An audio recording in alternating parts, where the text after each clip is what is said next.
Exercise করি বলে আর হাঁটি বলে আজও আমি শক্ত হয়ে দাঁড়িয়ে আছি। আপনাদের 10টাকে আমি একাই নিতে পারি। কি সেন্সে বলেছে উনি জানেন, এটার মিনিং দাঁড়াচ্ছে না কোনো। উনি একা কজনকে নিতে পারবেন উনি ভালো জানেন। এটা নিয়ে বিশেষ মন্তব্য নেই আমার। না, এটা বললাম তো, এটা বিশেষ মন্তব্য এটা নিয়ে আমার নেই। একা 10জনকে নিতে পারবো। এবার অনেকে অনেক রকম শখ থাকে, অনেকে অনেক রকম ফ্যান্টাসি থাকে, সুতরাং সেগুলো নিয়ে আমার কোনো বিশেষ মন্তব্য নেই। লক্ষ্মীর ভান্ডার 1000 টাকাও দিচ্ছে, সাথে লক্ষ্মীর ইজ্জতটাও লুটে নিচ্ছে, মানুষ দেখেছে। ভোটে জিতে সাপ্লিমেন্টারি মুখ্যমন্ত্রী নিজেই জব্দ হতে চলেছেন। বিহারে ইতিমধ্যে আমরা দেখেছি মৃত ভোটার 24 লাখের ওপর, 28 লাখের ওপর, 24 লাখের ওপর ভোটার যারা বিহার ছেড়ে চলে গেছে তারা। মাল্টিপল এন্ট্রি আছে এরকম প্রায় 11 লাখ, এরকম করে করে বিভিন্ন হিসাবে প্রায় 60 লাখের কাছাকাছি ভোটার বাদ গেছে এখনো পর্যন্ত। সংখ্যাটা আরো বাড়বে। পশ্চিমবঙ্গেও সেম জিনিসটা হবে, পশ্চিমবঙ্গের সংখ্যাটা 1 কোটির ওপর যাবে।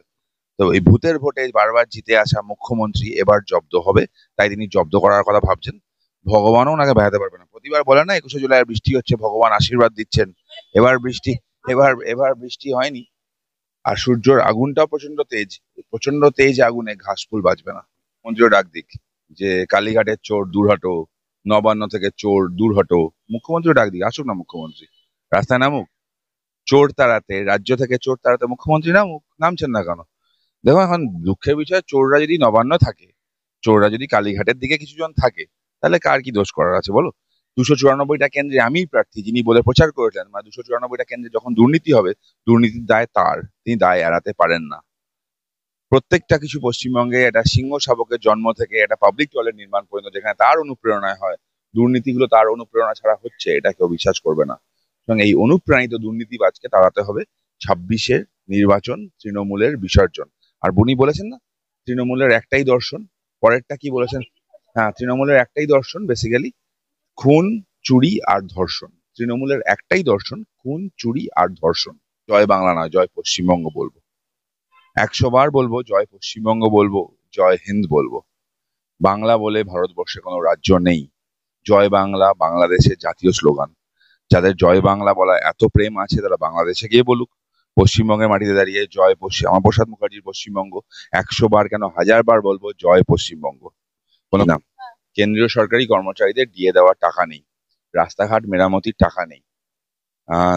এই বছর মানে 2026 পরের বছর 26-এর ইলেকশনে পশ্চিমবঙ্গের বুথ সংখ্যা বাড়তে চলেছে। প্রায় 1 লক্ষর কাছাকাছি বুথ হবে। 1 লক্ষ বুথ, প্রত্যেক বুথে 10 লক্ষ করে টাকা। কত টাকা হচ্ছে তুমি এটা হিসাব করো তো। এই টাকাটা কোথা থেকে আসবে? কেউ নয়, তারা ধান্দাবাজির জন্য এসেছিল, চলে গেছে। ভারতীয় জনতা পার্টিতে কোথাও কোনোদিন কাজ করেনি এরা। এরা মানে আজকে গিয়ে লাফালাফি করছে। তিনি একটা কথা বলেছেন যে ক্যাডার বেস পার্টি, নিয়ম কানুন অনেক বেশি, এখানে শান্তি পেলাম। হ্যাঁ, এই ভারতীয় জনতা পার্টিতে এসে তিনি চুরি করতে পারতেন না। যেখানে চুরি করতে পারবেন সেখানে গিয়ে শান্তি পেয়েছেন। এবার পিঠে বানাবেন না কি বানাবেন, কার জন্য বানাবেন তিনি জানেন। ভাতৃসংঘ ক্লাব আছে, ভাতৃসংঘ ক্লাবের স্পেশাল গেস্ট হয়ে থাকবেন নিশ্চয়ই। বলছে এই মুখ্যমন্ত্রী বলছেন যে সূর্যদেব যে আগুন দিচ্ছে, তার চোখ থেকে যে আগুন বেরোচ্ছে সেটাই জ্বলে পুড়ে খাড় হয়ে যাবে, সবাই জ্বলবে আর লুচির মতো ফুলবে। দেখা যাচ্ছে তো, ঘাস ফুল জ্বলবে, ঘাস ফুল পুড়বে। পদ্ম ফুলের সিজন চলছে। মায়ের পুজো পদ্ম ফুলেই হবে। বাংলা মায়ের পুজো এবার পদ্ম ফুলেই হবে। ঘাস ফুলের অত্যাচার মানুষ দেখে নিয়েছে, চারিদিকে লুট মানুষ দেখে নিয়েছে, চারিদিকে চুরি মানুষ দেখে নিয়েছে। পশ্চিমবঙ্গে কোনো শিল্প আসে না বলে এখানকার বেকার যুবকরা ছেড়ে চলে যেতে বাধ্য হচ্ছে। পশ্চিমবঙ্গ বৃদ্ধাশ্রমে পরিণত হয়েছে। এখানকার সরকারি চাকরিতে কাজ পাওয়ার লিস্ট বেরোয় না, চাকরি যাওয়ার লিস্ট বেরোয়। প্রত্যেক ক্ষেত্রে চুরি মানুষ দেখে নিয়েছে। সে আবাস হোক, রেশনের চাল হোক বা বন্যা ত্রিপল হোক, সব জায়গায় চুরি ছাড়া তৃণমূল আর কিছু বাকি রাখেনি। মানুষ দেখছে, মানুষ অত্যাচার বুঝছে। লক্ষ্মীর ভান্ডার 1000 টাকাও দিচ্ছে, সাথে লক্ষ্মীর ইজ্জতটাও লুটে নিচ্ছে, মানুষ দেখেছে। বিভিন্ন এই শ্রী ওই শ্রী প্রকল্প করছে, কিন্তু রাস্তার অবস্থা, রাজ্যের অবস্থা কি বিশ্রী করে রেখেছে সেটাও মানুষ দেখেছে। সুতরাং মানুষ জব্দ করবে এবার। শূন্য করে দেবো। অনেকে অনেক কিছু বললো, অনেকে অনেক কিছু করলো। 2টো সাংসদ ছিল পার্টির এক সময়, তখন বলতো আরশোলা পাখি বিজেপি ও পার্টি। সে আজকে মানে বিশ্বের সর্ববৃহৎ রাজনৈতিক দল, এতগুলো রাজ্যে ক্ষমতায় আছে, কেন্দ্রে ক্ষমতায় আছে, তাকে শূন্য করে দেবেন। আমি আবার বললাম, ফেরেববাজদের কথায় পাত্তা এটা নেই। আর অভিষেক বন্দ্যোপাধ্যায় থেকে আমাদের দলের একজন বুথ সভাপতি বেশি যোগ্য, কারণ সে রাজনীতিটা করে উঠে এসছে, বিরোধী রাজনীতি কি জিনিস জানে। পিসির কোলে উঠে লিফটে করে রাজনীতি করতে নামেননি, সুতরাং তারা আমাদের বুথ সভাপতিরা বেশি যোগ্য অভিষেকের থেকে। এই মুহূর্তে দাঁড়িয়ে পাড়ায় পাড়ায় সমাধান, প্রত্যেকটা বুথে 10 লক্ষ টাকা করে দেওয়ার নিদান। একটা হিসাব দি রোজিনা, কেন্দ্রীয় সরকারি কর্মচারীদের দিয়ে দেওয়ার টাকা নেই, রাস্তাঘাট মেরামতির টাকা নেই। এই বছর মানে 2026 পরের বছর 26-এর ইলেকশনে পশ্চিমবঙ্গের বুথ সংখ্যা বাড়তে চলেছে, প্রায় 1 লক্ষর কাছাকাছি বুথ হবে। 1 লক্ষ বুথ, প্রত্যেক বুথে 10 লক্ষ করে টাকা। কত টাকা হচ্ছে তুমি এটা হিসাব করো তো। এই টাকাটা কোথা থেকে আসবে? সামান্য কাজের জন্য পশ্চিমবঙ্গ সরকারকে যখন ধার নিতে হয়, আমরা প্রায় দেখি 2,000 কোটি, 3,000 কোটি, 4,000 কোটি ধার নিচ্ছে। পশ্চিমবঙ্গের ঋণের বোঝা প্রায় 6.5 লক্ষ কোটি টাকার ওপর। সেখানে এই এই বিপুল পরিমাণে টাকা যে হিসাবটা করলে 8,027 যা জানা 8,000। বেশি হবে, তোমার হিসাব কিছু গোলমাল হচ্ছে, বেশি হবে। এই পুরো হিসাবটা কি দাঁড়াচ্ছে?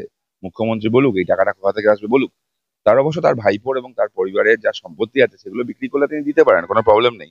সরকারি টাকা কিভাবে আসবে তার সোর্স, এক্স্যাক্টলি তার সোর্সটা বলে দিক। এই খরচা যখন হবে, যখন প্রমিস করছে, কোন খাতে হবে, কোন সোর্সে হবে এবং টাকাটার সোর্স কি সেটা জানিয়ে দিক একটু, আমরা জানতে চাই। যদি এটা আপনার টাইটেল থিওরি হতে পারে, কিন্তু আপনি বাংলা মিডিয়াম থেকে পড়াশোনা করেছেন, একদম বাংলায় ওতপ্রোত ভাবে জড়িত। আমি বলছি তরুণীদের একটা জিনিস, বাংলা বাঙালির ইস্যুকে এই মুহূর্তে শিকন্ডি করছে। বাংলা বাঙালির ইস্যুই কিন্তু এই মুহূর্তে পলিটিক্যাল এজেন্ডা হতে চলেছে। যারা এই অকারণে এই বাংলা বাঙালি করছে তারা না জানলে বাংলাকে, না জানে বাঙালিকে। ফার্স্টলি বাংলা এখনো পর্যন্ত সব থেকে বেশি বাঙালি চলে আসতে বাধ্য হয়েছিল, হ্যাঁ, বাঙালি হিন্দু বাংলাদেশ থেকে। যারা তাড়িয়েছিল তাদের ভাষাটা কিন্তু বাংলা ছিল। পশ্চিমবঙ্গে যারা বাংলা বাঙালি করছে তারা বাংলাকে এবং বাঙালিকে চেনে না, বাংলার সম্পর্কে জানে না। আমি তোমাকে এক্সাম্পল দিচ্ছি। দেখবে গর্বের সেন বংশ, ইতিহাসে প্রচুর পড়েছে সেন বংশ সম্পর্কে। সেনেরা এসেছিল দক্ষিণ ভারত থেকে, তারা এখানকার নয়। এই বন্দ্যোপাধ্যায়, ইনফ্যাক্ট মমতা বন্দ্যোপাধ্যায়, বন্দ্যোপাধ্যায়, চট্টোপাধ্যায়, গঙ্গোপাধ্যায় বা বাঙালি ব্রাহ্মণ যাদেরকে বলা হয়, সেন বংশরা তাদেরকে নিয়ে এসেছিল কান্নগুব্জ। তারা বেসিক্যালি কান্নগুব্জ ব্রাহ্মণ, উত্তরপ্রদেশ থেকে। সুতরাং উত্তরপ্রদেশ থেকে আসা, এখানে বসবাস শুরু করেছে।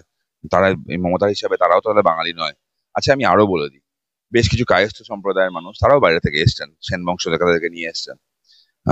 চৈতন্য মহাপ্রভু নাম কি? বিশ্বম্ভর মিশ্র। মিশ্র তাহলে কি অবাঙালি বলবেন? এবার আরো মনে করে দিই, রামায়ণ মানে মহাভারতের, রামায়ণের মানে সংস্কৃত ছাড়া কোনো ভাষা যদি অনুবাদ হয়ে থাকে প্রথম রামায়ণের ক্ষেত্রে, এটা হচ্ছে কৃত্তিবাসী রামায়ণ।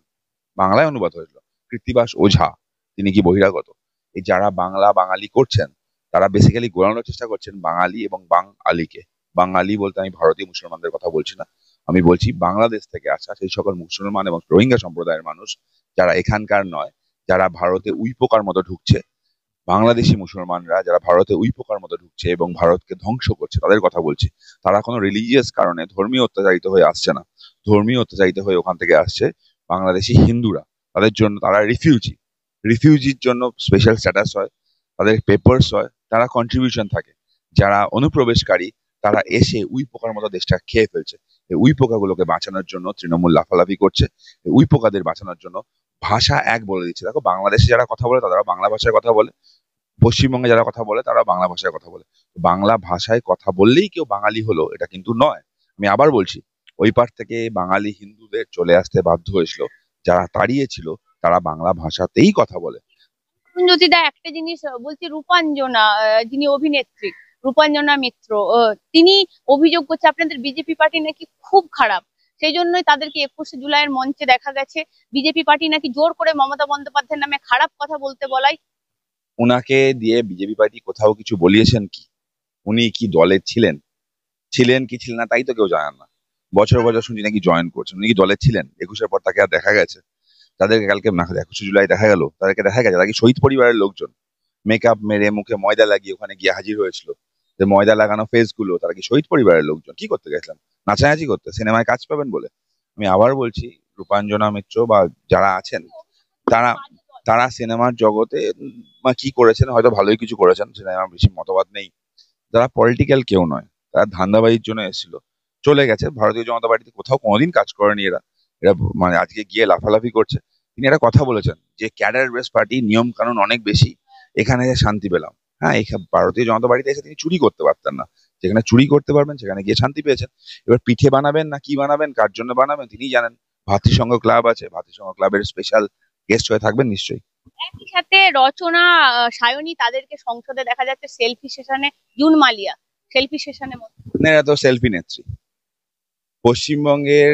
পশ্চিমবঙ্গের তৃণমূলের যে কজন সাংসদ লোকসভায় বা রাজ্যসভায় আছে তাদের মধ্যে কতজন পলিটিক্স করে উঠে আসা লোকজন কতজন? তৃণমূলে যারা রাজনীতিতে আছে আমার সাথে রাজনৈতিক বিরোধ থাকতে পারে, আমার তো সিম্পল কথা আছে, তৃণমূলে যারা রাজনীতিটা করেন, রাজনীতির জন্য মার খেয়েছেন, লড়াই করে আসছেন বা আমাদের সাথে লড়াই করেছেন, তারা লোকসভায় রাজ্যসভায় যায় না। লোকসভায় রাজ্যসভায় যায় এই সিনেমার অ্যাক্ট্রেস গুলো, যাদের এক পয়সার কন্ট্রিবিউশন নেই পার্টিটার জন্য। তারা পার্লামেন্ট হচ্ছে প্লেস অফ ল মেকার, আইন তৈরি হয়, আইনসভা। সে আইনসভা, এর আইন সম্পর্কে কোনো জ্ঞান নেই, ভারতবর্ষের সংবিধান সম্পর্কে কোনো জ্ঞান নেই। ওরা গিয়ে ওখানে সেলফি তোলে, তো ওরা কি কন্ট্রিবিউশন রাখবে আমাদের ডেমোক্রেসিতে? ওর থেকে তো আমার মনে হয় তৃণমূলের যেসব লোকগুলো অন্তত পলিটিক্স করে, তারা গ্রাউন্ড লেভেল পলিটিক্সটা করে বা পলিটিক্স করে এগিয়ে এসছে, তাদেরকে পাঠালে ভালো করতো, পাঠায় না কেন তাদেরকে? আমি আবার বলছি, তৃণমূল নিজের দলের লোকের সাথেও বিশ্বাসঘাতকতা করে।